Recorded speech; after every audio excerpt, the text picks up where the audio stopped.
আমার দল আমাকে মনোনীত করেছে নির্বাচনী আসন 10 থেকে। আমি এই নির্বাচনী আসন 10-এ আমি এটা নির্বাচিত হলে আমি অনেক কিছুতে ভূমিকা রাখতে চাই। আইনশৃঙ্খলা বাহিনীর বর্তমান ভূমিকা নিয়ে অনেক প্রশ্ন আছে। সেটা প্রশ্ন থাকারই কথা, কারণ দীর্ঘ 17 বছরের যে নিয়োগ হয়েছে সেই নিয়োগগুলো হয়েছে বেশিরভাগ দলীয়করণের মাধ্যমে।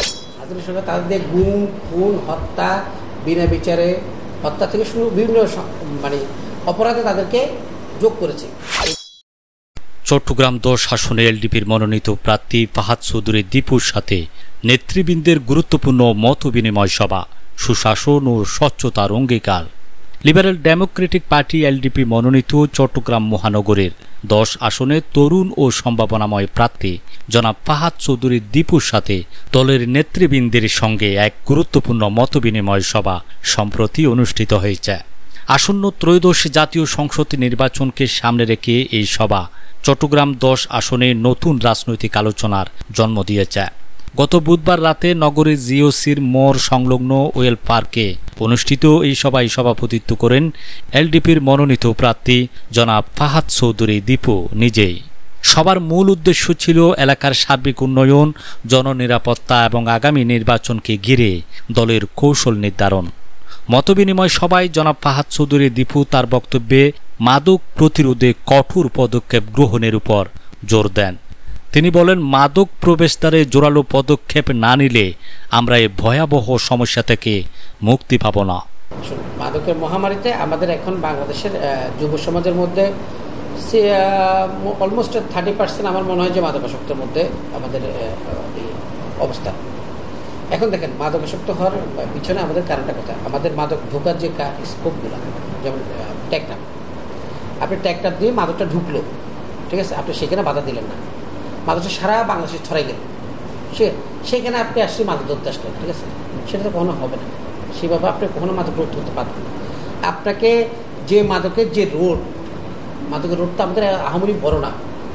আমাদের দেশের আয়তনের যে অঞ্চলটা আছে যেখানে যে আমরা মাদক ঢুকছে, ইয়াবার মেরেছে টেকনাফ জুড়ে, টেকনাফ রামু থেকে শুরু করে যে অঞ্চলটা দিয়ে আমাদের ইয়াবার পাচার হয়, সেই অঞ্চলটাতে বিজিবি থেকে শুরু করে পুলিশ, এখানে বাহিনী বাড়ানো হোক, ওখানে একটা শক্ত অবস্থান তৈরি করা হোক।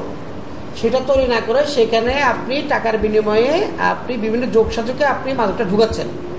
সেখানে সরকারি দল, বিরোধী দল এটার সাথে জড়িত। সেখানে ওখানে প্রভাবশালী লোকজন, ওখানকার এমপি, উপজেলা চেয়ারম্যান, পৌর মেয়র, আমরা যারা সাবেক আমাদের যে অবস্থা দেখেছি, পৌর মেয়র থেকে শুরু করে এমপির পিএস, হ্যাঁ, একজন মেম্বার পর্যন্ত, উপজেলা একটা ইউনিয়ন পরিষদ মেম্বার পর্যন্ত এটার সাথে জড়িত ছিল, ঠিক আছে।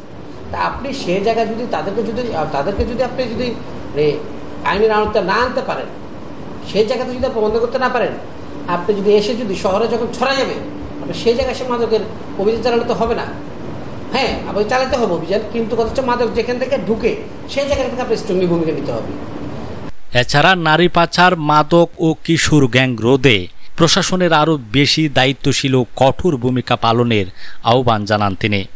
তার মতে, প্রশাসন কঠোর না হলে স্বাধীনতার সুফল জনগণ পাবে না।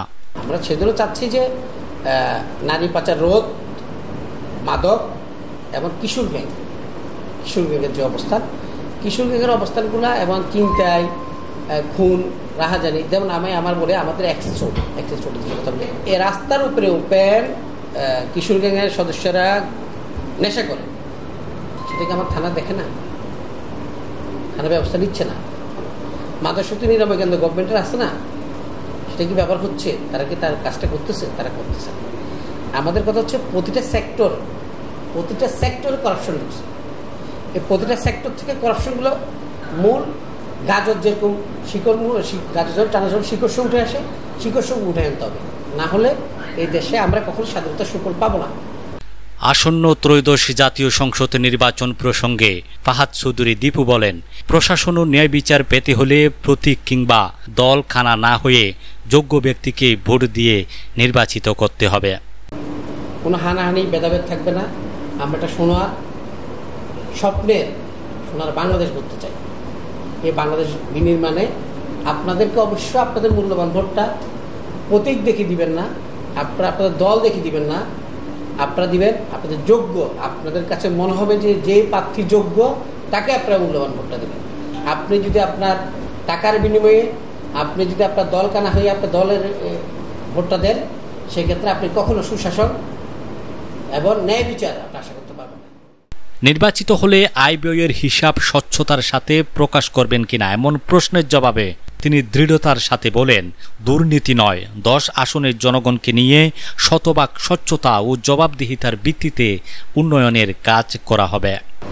অবশ্যই আমি যদি স্বচ্ছ না হই, আমি আমার যে লোকাল যে প্রশাসন থাকবে তাদের কাছে স্বচ্ছতা কীভাবে আদায় করবে? আমাকে তো প্রথম স্বচ্ছতা দেখাতে হবে। আমি যখন স্বচ্ছ হব, স্বচ্ছতা যখন জবাবদিহিতার মধ্যে আমি থাকবো, তখন তাদের কাছ থেকে আমি জবাবদিহিতা আদায় করতে পারবো এবং সবাই জনগণ দেখবে। জনগণ আমার আয় ব্যয়ের হিসাব আমি নিজে প্রকাশ করি। কারণ আপনারা দেখছেন বিগত সরকার বলে এই আয় ব্যয়ের হিসাব নিয়ে অনেক রং তামাশা হয়েছে, ঠিক আছে? দিবে, উনকে দিচ্ছে, কিন্তু কেউ দেয়নি, ঠিক আছে? দিয়েছে কেউ, অত 2-1 অথবা এটা দেয়নি। এটা সংসদে যা বলছে, মিডিয়ার সামনে আসি বলছে, মিডিয়াতে প্রচার হচ্ছে যে আয় ব্যয় সম্পদ দিবে, কিন্তু পরবর্তী প্রকাশে নেই। কিন্তু আমি এতটুকু বলতে পারি, আমি আমার 10 আসনের জনগণের কাছে আমি আমার সম্পদের প্রতি বছর হিসাব দিব। হ্যাঁ, আমার সম্পদ যদি বাড়ে, সেটা আমি কোন ইনকাম থেকে আমার বাড়ছে সেটাও আমি আমার জনগণকে কাছে মানে আপনাদের সাংবাদিকদের মাধ্যমে হলে আমি প্রকাশ করব। আমার যদি প্রতিটা জনগণ জানে যে এখানে এত ফুট রাস্তার জন্য এত টাকা টেন্ডার হয়েছে, তখন তারা এতটুকু সোলিং, এতটুকু ধরেন মানে বেজমেন্ট থেকে শুরু করে ঢালাই যাই হোক এটা আসে, সেক্ষেত্রে অবশ্যই তারা যখন জানবে তখন তারা সচেতন থাকবে। সচেতন থাকলে তখন যারা জনগণ সচেতন থাকবে, তখন তো আপনার কোনো কারো দ্বারা এটা অবিচার করা অথবা দুর্নীতি করা সম্ভব হবে না। এটা অবশ্যই আমি ইনশিওর করব। এই গুরুত্বপূর্ণ সভায় প্রধান অতিথি হিসেবে উপস্থিত ছিলেন চন্দনাইশ পৌরসভা এলডিপির সভাপতি জনাব এম আইনুল কবির। বিশেষ অতিথি হিসেবে উপস্থিত ছিলেন গণতান্ত্রিক যুবদল চট্টগ্রাম মহানগর সভাপতি মোহাম্মদ আজাহারুল ইসলাম অপু। এছাড়া গণতান্ত্রিক যুবদল চট্টগ্রাম মহানগর সাধারণ সম্পাদক মোহাম্মদ এনাম উদ্দিন এনাম, চন্দনাইশ পৌরসভা গণতান্ত্রিক যুবদল সাধারণ সম্পাদক মোহাম্মদ শাহাদাত হোসেন মুন্না, গণতান্ত্রিক স্বেচ্ছাসেবক দল চন্দনাইশ পৌরসভা সভাপতি মোহাম্মদ আরমানুল ইসলাম, চন্দনাইশ পৌরসভা এলডিপির সাংগঠনিক সম্পাদক মোহাম্মদ জমির হোসেন এবং গণতান্ত্রিক যুবদল চট্টগ্রাম মহানগর যুগ্ম সাধারণ সম্পাদক মোহাম্মদ মারুফ সহ অন্যান্য নেতৃবৃন্দ উপস্থিত ছিলেন। বাংলাদেশের রাজনীতিতে যখন তারুণ্যের অভাব প্রকট, ঠিক তখনই চট্টগ্রাম 10 আসনে এমপি প্রার্থী হিসেবে আবির্ভূত হয়েছেন লিবারেল ডেমোক্রেটিক পার্টি এলডিপির ফাহাদ চৌধুরী দীপু। ছাত্র জীবন থেকেই তিনি রাজনীতি ও সমাজসেবায় সক্রিয়। পায়েল ফাউন্ডেশনের চেয়ারম্যান হিসেবে করোনা মহামারীর সময় তার মানবিক উদ্যোগগুলো চট্টগ্রাম 10 আসনে তাকে এক পরিচিত মুখ করে তুলেছে। খাদ্য ও চিকিৎসা সহায়তা থেকে শুরু করে সচেতনতামূলক কার্যক্রম সবকিছুতেই তার নেতৃত্ব ছিল চোখে পড়ার মতো। আজকের রাজনীতিতে জনগণ এমন নেতৃত্ব চায় যারা শুধু নির্বাচনের সময় নয়, সব সময়ই তাদের পাশে থাকবে। দীপুর মতো তরুণ নেতারা সেই প্রত্যাশা পূরণের সম্ভাবনা দেখাচ্ছেন। তার রাজনৈতিক সক্রিয়তা ও মানবিক কাজ তরুণ প্রজন্মকে রাজনীতিতে আগ্রহী করে তুলতে পারে। বিশ্বাসযোগ্যতা ও মানবিক অভাব যেখানে রাজনীতির বড় চ্যালেঞ্জ, সেখানে দীপুর মতো তারুণ্যের উত্থান এক নতুন দিগন্ত উন্মোচন করছে। ফাহাদ চৌধুরী দীপুর মতো নেতারা যারা মানুষের পাশে থেকে রাজনীতিকে সেবার মাধ্যম হিসেবে দেখেন, তারা বাংলাদেশের রাজনীতিকে নতুন পথে এগিয়ে নিয়ে যেতে পারেন। চট্টগ্রামের রাজনীতিতে তার আগমন হয়তো সেই পরিবর্তনের এক শুভ সূচনা। এই মতবিনিময় সভা চট্টগ্রাম 10 আসনে এলডিপির নির্বাচনী প্রস্তুতি এবং ফাহাদ চৌধুরী দীপুর নেতৃত্বে আরও সুসংহত করবে বলে আশা করা হচ্ছে। শহীদুল আলম, চাটগার মিডিয়া।